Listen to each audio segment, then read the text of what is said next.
A nun's encounter, a woman of unwavering faith, had dedicated her life to God. But even the holiest among us are not immune to the darkness that lurks in the shadows.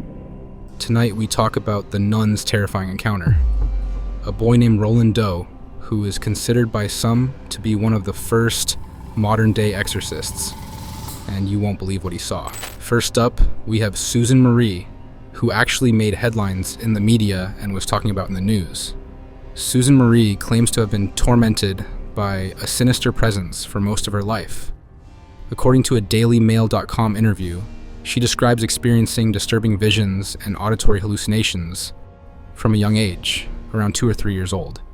Raised in a challenging environment by parents she describes as involved in the occult, Susan also reports feeling a lifelong aversion to religious settings. Her experiences included unsettling visions of blood-stained windows and disturbing sounds of screams, which she interprets as demonic taunts.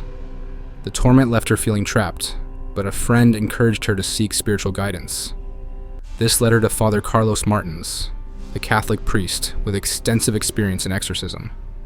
According to Father Martins, the exorcism sessions were physically demanding. Susan Marie, restrained in a sturdy oak chair by several men, displayed significant physical strength during these encounters. She is reported to have overcome physical restraints, exhibiting unexpected strength and aggression. Father Martins recounted observing a range of extraordinary phenomena during his 2 decades of performing exorcisms, including instances of levitation, significant alterations in facial features, and a pronounced aversion to religious symbols and figures.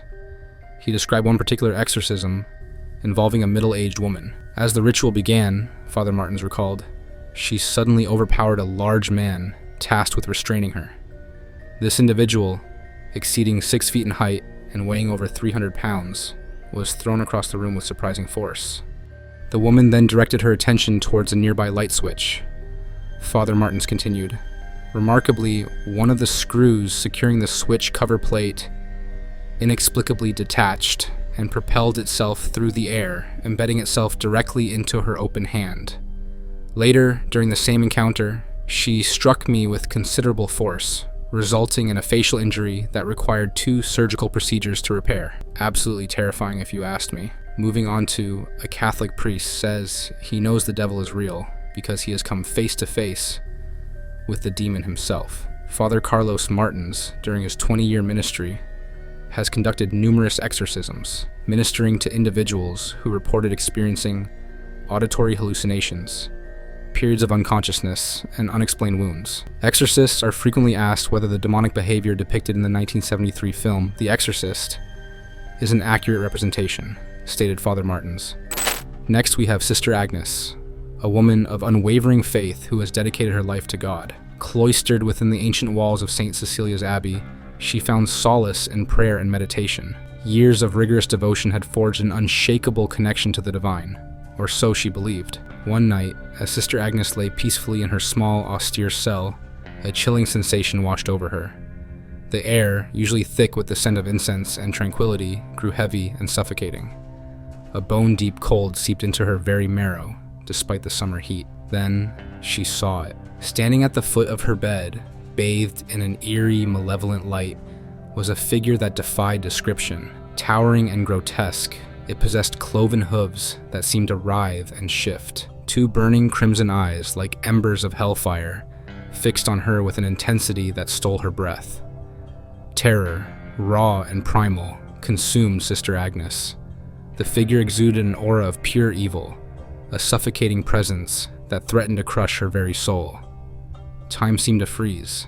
The only sound was the frantic pounding of her own heart against her ribs. The figure remained motionless for a timeless eternity, its gaze unwavering, its presence a suffocating weight in the small room. Then, as suddenly as it appeared, it vanished, leaving behind a trail of icy air and a lingering stench of sulfur.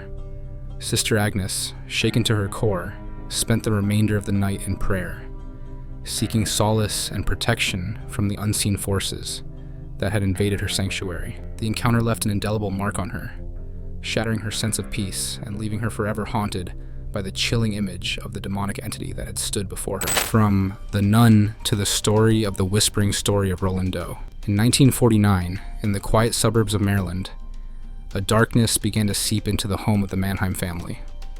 Their young son, Robbie, once a vibrant and joyful child, started to change. The once familiar laughter was replaced by guttural growls. Playful antics morphed into violent outbursts. Furniture seemed to move on its own.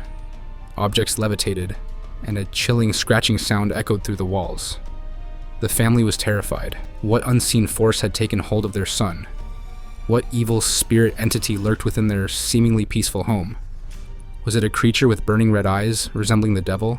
How many people can actually say they saw the devil and live to tell their story of what happened? This story could be very much real. It was the inspiration for The Exorcist. The Roland Doe case is widely believed to have served as a major inspiration for William Peter Blatty's 1971 novel, The Exorcist, which was later adapted into the iconic 1973 film. So even Hollywood believes in this story so much they turned it into a movie.